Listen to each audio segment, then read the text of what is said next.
मैंने ये देखा है कि अगर 100 लोग सोचते हैं बीमार हैं, उनमें से 10 ही लोग असली बीमार पेशेंट निकलते हैं, 90 लोग ऐसे हैं जो इस तरह के ट्रैप में फंसे होते हैं। ट्रैप से निकालने के लिए you need education, you don't need medication. Short में बताना चाहूँगा, 250 का एक आंकड़ा दिमाग में फिट कर लीजिए।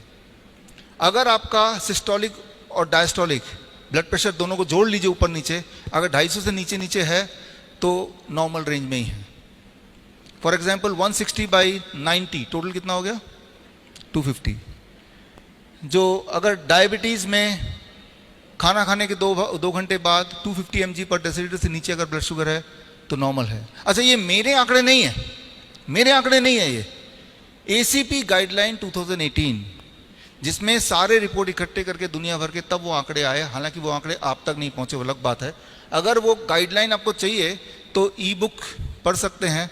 ये एक ई बुक है, ये एक ई बुक है। इसमें पूरे दुनिया भर के जो एविडेंसेस हैं, जो गाइडलाइन के एसोसिएशंस हैं, वो जो बोल रही है वही मैंने लिख के दिया है। आप जो सुन रहे हैं वो मेडिकल साइंस नहीं, वो मेडिकल इंडस्ट्री की बात सुन रहे हैं, जहां पे कोई एविडेंस नहीं है। मैं सिर्फ इतना बोल रहा हूं कि मैं जो एविडेंस है वो आप तक पहुंचा रहा हूं। उसको लेके कितना इस्तेमाल करना है वो आपके ऊपर है। कोलेस्ट्रॉल में टोटल कोलेस्ट्रॉल अगर 250 से नीचे है तो सब ठीक है, 250 से अगर ऊपर है सिर्फ इतना कीजिए कि कोलेस्ट्रॉल खाना बंद कर दीजिए। कैसे पता चलेगा किस खाने में कोलेस्ट्रॉल है? जो खाना जानवरों से आती है वही कोलेस्ट्रॉल होता है उसमें, जैसे अंडा, मछली, मीट या दूध से बना हुआ कोई भी चीज। सिंपल है। भगवान ने प्लांट को, पौधों को कोलेस्ट्रॉल बनाने की ताकत दी नहीं है। काजू पौधे से आता है या जानवर से आता है? पौधे से आता है, तो जीरो कोलेस्ट्रॉल। कैसे पता चलेगा कोलेस्ट्रॉल है कि नहीं? Just ask from where it is coming, that's all, right. तो ऐसा नहीं बोल रहा हूं कोलेस्ट्रॉल कोई दुश्मन है, लेकिन ऐसा बोल रहा हूं कि एक तरह का कोलेस्ट्रॉल जो बॉडी बनाती है और एक तरह का जो आप खाते हैं। बॉडी उतना ही बनाएगी जितना बॉडी को चाहिए। जो आप खाएंगे दैट बिकम्स एन एक्सेस। जो आप खाएंगे उसी को तो कम करना है, राइट। तो अब देखिए, ये डॉक्टर रिचर्ड स्मिथ, दुनिया का सबसे बड़ा medical journal, British medical journal, पूरे ग्रुप के चीफ एडिटर रह चुके हैं 25 साल। 2016 में यूनिवर्सिटी ऑफ मैसूर के 100 साल पूरे हुए थे, तब चीफ गेस्ट थे, मुझे मिलने का मौका मिला। मेरा DIP डाइट पे लेक्चर था इनके लेक्चर के बाद, तो इनसे बातचीत करने का मौका मिला। इन्होंने एक डेफिनेशन दिया कि आज की तारीख में हु इज़ हेल्दी। ये उन्हीं का स्लाइड है। हेल्दी वही है जिसने डायग्नोस्टिक्स टेस्ट खूब सारे नहीं कराया हो। जो भी डायग्नोसिस कराएगा उसमें कुछ ना कुछ कमी मिलेगी, ये इनका कहना है, जो कि मैं मानता हूं। उन्होंने अंदर तक देखा है कि ये जो पेपर बनते हैं, रिसर्च पेपर बनते हैं, कैसे बनते हैं। 25 साल तक मेडिकल जर्नल, दुनिया का सबसे बड़े मेडिकल जर्नल के चीफ एडिटर रहने के बाद उनका ये स्लाइड है, उनका ये कहना है, उनका एक कंक्लूजन है।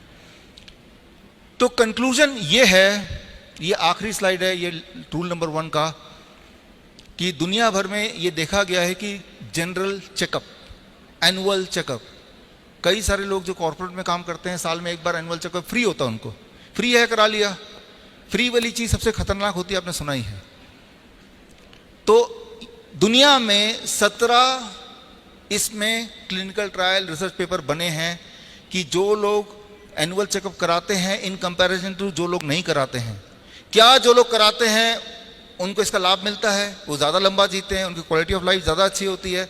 ये क्वेश्चन का जवाब ढूंढना चाह रहे थे।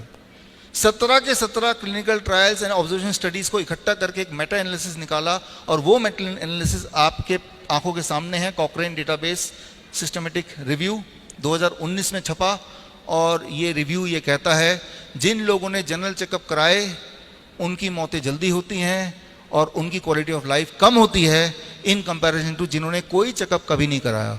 ये क्लियर एविडेंस है, राइट। Thank you.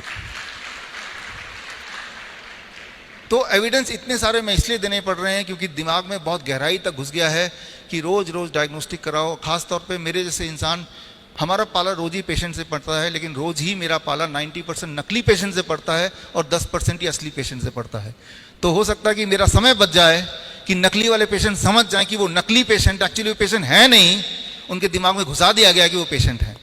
आप पेशेंट सिर्फ तभी हैं जब आपके बॉडी में कोई सिम्टम है। याद रखिए, अगर आपको कोई दर्द है, कोई पेन है, नींद नहीं आ रही, डिप्रेशन में है, यू आर रियल पेशेंट। अगर आपको कोई तकलीफ नहीं है, मैं पेशेंट से पूछता हूं कोई तकलीफ है, बहुत सोच के बोलते हैं कि 4 दिन पहले हेडेक हुआ था, तो मैं समझ जाता हूं ये नकली पेशेंट आ गया है, राइट। नकली पेशेंट को तभी नाम दिया गया पेशेंट, मतलब you have to have patience, right. तो आपको समझना पड़ेगा नकली पेशेंट असली पेशेंट में डिफरेंस क्या है। तो और नकली पेशेंट आते हैं हमारे हॉस्पिटल में, भर जाते हैं, हमें बहुत सारा पैसा भी देते हैं, राइट। तो उससे कमाई भी हो सकती है, राइट। लेकिन फिर भी at the end of the day, for the sake of humanity, सच्चाई तो यही है कि हम में से, मैंने ये देखा है कि अगर 100 लोग सोचते हैं बीमार है, उनमें से 10 ही लोग असली बीमार पेशेंट निकलते हैं, 90 लोग ऐसे हैं जो इस तरह के ट्रैप में फंसे होते हैं। ट्रैप से निकालने के लिए you need education, you don't need medication. Simple बात है ना।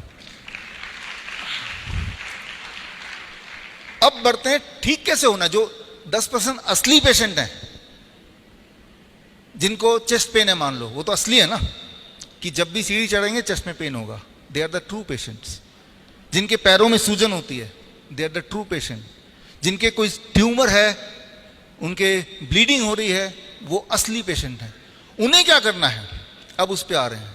अगर आपको कोई भी दर्द है, अगर आपको ब्लीडिंग हो रही है, अगर आपको ट्यूमरस ग्रोथ है, तो हम अपने हॉस्पिटल में क्या करते हैं जो आप घर पे भी कर सकते हैं और क्या नहीं करते हैं, थोड़ा सा आगे चलते हैं समझाने के लिए, ताकि आप कंफ्यूज ना हो। हम दोबारा आते हैं द फिश मॉडल। ये एक्वेरियम है, इसका जो पानी है वो गंदा हो चुका है, फिश सारी बीमार पड़ जाएंगी। अब इसको, फिश को ठीक करने के लिए, कभी जुकाम हो गया, कभी बुखार हो गया, कभी सिर दर्द हो गया फिश के, फॉर एग्जाम्पल, हम बार बार दवाइयाँ दे रहे हैं और थोड़ा रिलीफ मिलता है, फिर फिश बीमार पड़ जाती है। अगर आपसे मैं पूछूं क्या करना होगा उस फिश के को ठीक करने के लिए, तो क्या जवाब है? देखिए, क्लियर कट जवाब है, भाई पानी बदलना है, फिश को नहीं वो करना है। और फिश को कितनी भी दवाई दे दें, वो कभी ठीक हो ही नहीं सकती, ये क्लियर है। प्रॉब्लम फिश के अंदर नहीं है, प्रॉब्लम सराउंडिंग्स में है। आप ये देखेंगे हमारे साथ, अगर हम फिश हैं तो ऐसा ही कुछ हो रहा है। मान लो मैं बोलता हूं कि ठीक है पानी को साफ करते हैं, तो पानी के कचरे को मैंने निकाला और उठा के एक कोने से उठाया, उस कचरे को दूसरे कोने में डाल दिया, फिर दोबारा वो पानी में घुल जाएगा, है ना। गार्बेज रीलोकेशन ज़्यादातर शहरों में ऐसे ही होता है, इंदौर को छोड़ के, क्योंकि ये क्लीन सिटी है, राइट। शहर के एक छोर से कचरा उठाया, किसी दूसरे छोर में जाके लगा दिया, क्योंकि कचरा गायब कहाँ होगा, इट इज ओनली रीलोकेशन। स्वच्छता क्या है कि यहां स्वच्छता दिखाना, यहां से साफ निकालो कचरा, एक और जगह पहुंचा दो, चांद पे तो भेज नहीं सकते उसको। रीलोकेशन यही तो होता है ना। हमारे बॉडी के साथ भी ये होता है।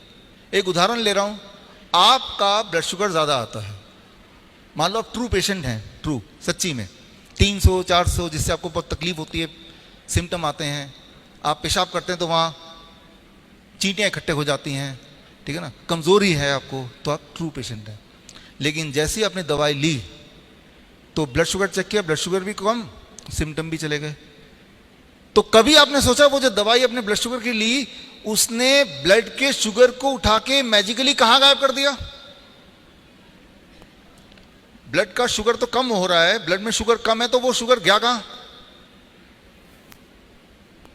दवाई इतना करता है कि ब्लड से शुगर को लेता है और रीलोकेशन ऑफ गार्बेज आपके किडनी में, आपके हार्ट में, आपकी आंखों के पीछे, आपके स्किन के पीछे, आपके जेनेटिक्स के हिसाब से कहीं ना कहीं आपके जॉइंट्स के बीच में। तो वही वाला पेशेंट कुछ समय बाद बोलता है मेरा शुगर तो नॉर्मल है, लेकिन पता नहीं जोड़ों में बहुत दर्द है। वही वाला पेशेंट 10 साल बाद मिलेंगे तो वो किडनी पेशेंट बन जाएगा, पैरों में हाथों में सूजन होगी, जबकि ब्लड शुगर नॉर्मल था। It is a garbage relocation. जितनी सारी दवाइयां हैं वो प्रिंसिपल, इसी प्रिंसिपल पे काम करती है कि गार्बेज एक जगह से उठाओ बॉडी के, और बॉडी के ही कहीं ना कहीं और छुपा दो, तो उस वाले पैरामीटर को मेजर करेंगे तो वो ठीक दिखेगा, लेकिन अल्टीमेटली वो पेशेंट ज्यादा बीमार है। समझिए इसको। आपका इरादा, आपका गोल कोई एक नंबर को नहीं चेज करना है, आपका गोल है कि ओवरऑल हेल्दी फील करना। तो जब भी आप दवाई लेके ब्लड शुगर को कम करेंगे तो याद रखिए वो जो दवाई है वो सिर्फ गार्बेज रीलोकेशन। अगर हम इस पानी से कचरा निकाल के फिर दोबारा किसी और कोने में डाल दें, फिश कभी भी ठीक नहीं होने वाले। और ये सिर्फ ब्लड शुगर की बात नहीं कर रहा हूं, जितनी सारी दवाइयां बनी हैं सबका मैकेनिज्म एक ही है, बल्कि इससे भी भयंकर।